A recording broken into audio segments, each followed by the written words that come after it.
Assalamualaikum warahmatullahi wabarakatuh. Salam sejahtera kepada Pak Woni selaku dosen kami serta teman-teman lainnya. Pertama-tama saya ucapkan terima kasih karena telah diberi kesempatan untuk mempresentasikan hasil diskusi kami. Perkenalkan, nama saya Jidan Lesmana Putra yang akan bertugas sebagai moderator pada hari ini. Adapun anggota kelompok saya yang pertama ada Mahayu Mawar, yang kedua ada Irfan Lee, yang ketiga ada Zeika, yang keempat ada Tiffany, dan yang terakhir ada Syara Lutfi. Materi yang pertama ada perencanaan apa saja yang akan dibuat. Akan disampaikan oleh rekan saya, Mahayu. Baik, terima kasih Jidan Lesmana atas kesempatannya. Kali ini saya akan menjelaskan tentang rencana yang akan dibuat. Rencana yang akan dibuat untuk program kerja perusahaan jangka pendek yang ditargetkan adalah hal-hal yang sifatnya teknis dan merupakan kegiatan operasional harian, seperti misalnya memperkenalkan produk perusahaan kepada konsumen yang lebih luas, melakukan penyusunan program manajemen, keuangan, dan juga administrasi perusahaan yang lebih efektif dan realitas.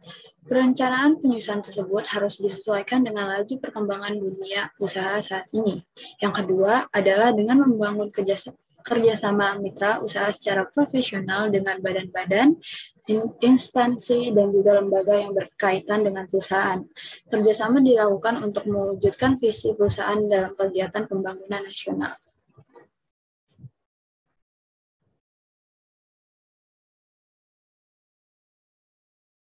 Selanjutnya, saya akan menjelaskan mengapa rencana tersebut dibuat. Dikarenakan pelatihan SDM bertujuan agar setiap pekerjaan dapat meningkatkan kemampuannya dalam melaksanakan pekerjaannya. Karena dengan meningkatkan persaingan dan semakin berkembangnya zaman, dituntut para pekerja yang mampu terus bersaing dan terus meningkat kemampuannya agar tidak ketinggalan dari pesaing. Dan secara otomatis dengan meningkatnya performa pekerja akan berakibat baik pada perkembangan perusahaan. Pengolahan SDM yang baik harus dilaksanakan secara berkesinambungan melalui rangkaian aktivitas yang terintegritas. Dengan pengolahan SDM yang baik, maka dapat diciptakan SDM yang profesional dalam jumlah memadai berdasarkan keahlian yang dibutuhkan sesuai tuntutan perkembangan usaha, sehingga tercapai produktivitas SDM yang optimal dalam mendukung keberhasilan implementasi strategi yang telah ditetapkan.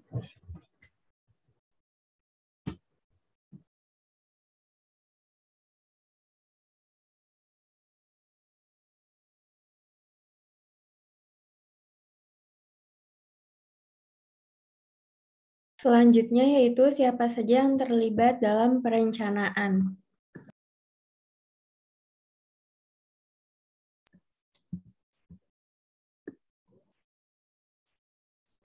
Planning bisnis atau perencanaan bisnis merupakan hal yang wajib dilakukan oleh pebisnis yang akan memulai bisnis sesuai tujuan. Karena hal ini juga penting bagi pihak-pihak yang terkait dalam perencanaan bisnis tersebut. Adapun pihak-pihak yang terkait dalam perencanaan bisnis adalah di antara lain pihak wirausaha atau pemilik perusahaan. Planning bisnis ini sangat penting bagi pihak wirausaha atau pemilik perusahaan karena bisnis yang akan dijalankan minim dengan kegagalan akan menguntungkan sepanjang waktu. Semua yang sudah direncanakan akan terstruktur dengan baik sesuai dengan tujuan dan keinginan yang akan dicapai dan memudahkan pebisnis untuk mengembangkan usaha serta melakukan investasi baru sehingga mudah meyakinkan semua pihak yang berkepentingan. Yang kedua yaitu pihak investor atau penyandang dana. Planning bisnis ini juga sangat penting bagi Anda dalam memilih jenis investasi yang menguntungkan untuk menjadi jaminan atas modal yang ditanam atau dipinjamkan. Bagi investor, planning bisnis sering digunakan untuk bahan pertimbangan apakah layak untuk tindak investasi dilakukan pada bisnis yang Anda jalani. Dan yang terakhir yaitu masyarakat dan pemerintah. Bagi pihak masyarakat, planning bisnis cukup penting sebagai bahan kajian. Apakah bisnis yang Anda jalankan bermanfaat untuk masyarakat sekitar atau tidak? Juga bagi pemerintah, perencanaan bisnis ini sangat penting untuk pertimbangan memberikan izin usaha atau fasilitas lainnya.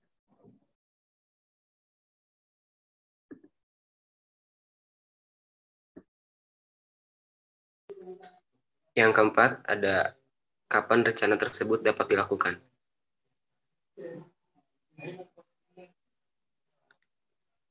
Yang pertama, Anda dapat memulai untuk memetakan proses secara beruntun. Kemudian menyesuaikan dengan waktu yang diperlukan untuk menyelesaikannya. Yang kedua, perhitungkan tugas mana saja yang perlu diurutkan atau harus bergantung pada tugas lainnya. Atau tugas-tugas apa saja yang harus dilakukan secara bersamaan atau independen. Yang ketiga, setelah pemetaan proses dilakukan, maka Anda akan mengetahui berapa lama waktu yang diperlukan untuk menyelesaikan seluruh proses. Yang keempat, dokumentasikan kegiatan berulang dalam proses manufaktur untuk penggunaan di masa depan. Manfaatkan dokumentasi tersebut sebagai basis untuk menentukan rute dan waktu di proses manufaktur selanjutnya.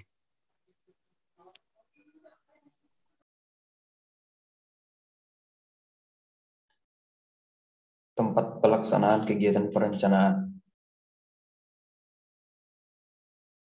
Kita dapat saja menyesuaikan dengan permintaan customer, atau bisa juga dengan melakukannya di ruang terbuka untuk menghindari kerumunan yang besar, dengan mematuhi protokol kesehatan, dengan menjaga jarak aman dengan memakai masker.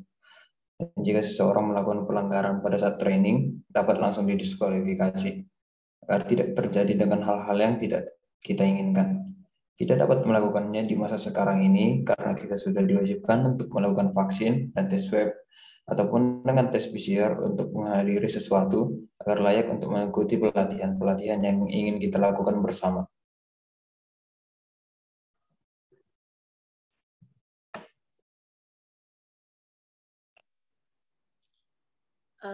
Yang keenam ada analisis perkiraan biaya yang dikeluarkan.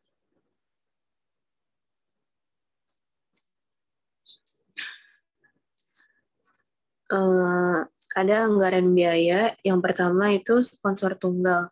Sponsor tunggal adalah pihak perusahaan atau lembaga perseorangan yang bersedia membantu pendanaan kegiatan sejumlah 30% dari anggaran pendanaan sponsorship, yaitu sekitar 1.275.000. Yang kedua ada sponsor pendukung atau instansi perusahaan sebagai media panitia. Yang ketiga ada sponsor pendamping. Sponsor pendamping adalah pihak perusahaan atau lembaga perseorangan yang bersedia membantu anggaran pendanaan kegiatan sejumlah 5%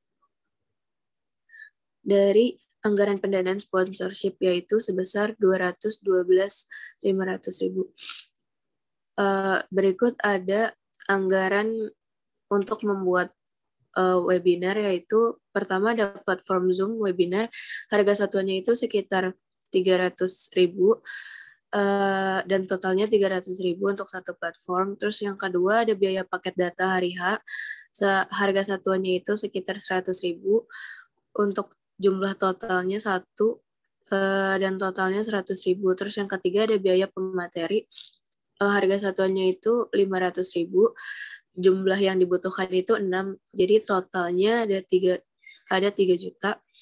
Terus yang keempat ada biaya rapat, harga satuannya itu sekitar 200.000, jumlah yang dibutuhkan itu 1, jadi totalnya 200.000.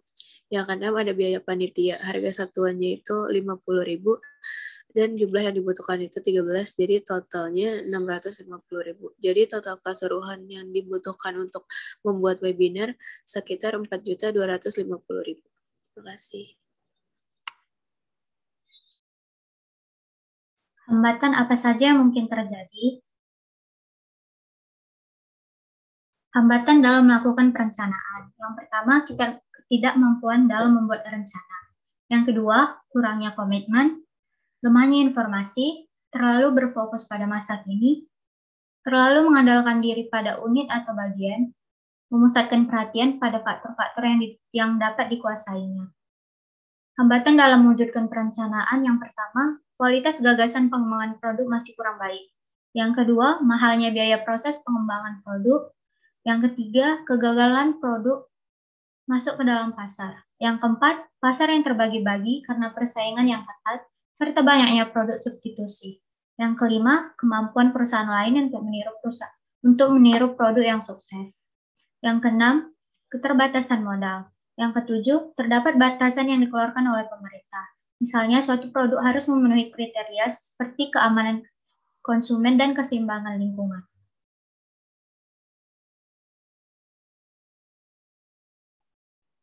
Upaya apa yang dilakukan agar perencanaan dapat berjalan dengan baik?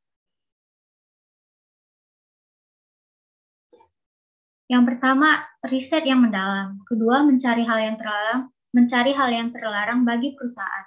Dan yang ketiga, membuat rencana strategi marketing dan dokumentasi semua aspek bisnis. Dalam memperkenalkan produk, perusahaan bisa menawarkan metode pembayaran yang mudah, memberikan insentif atau bonus kepada pelanggan, dan mengukur keberhasilan. Intinya, pada semua aspek bisnis, membutuhkan rencana pembukuan usaha, membuat segmentasi pasar, dan memanfaatkan jasa endorsement atau iklan di tempat publisher.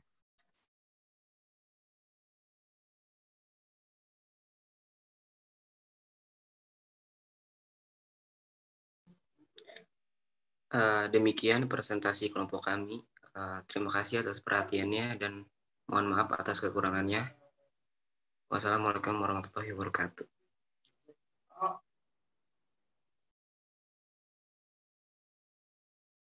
Udah, guys.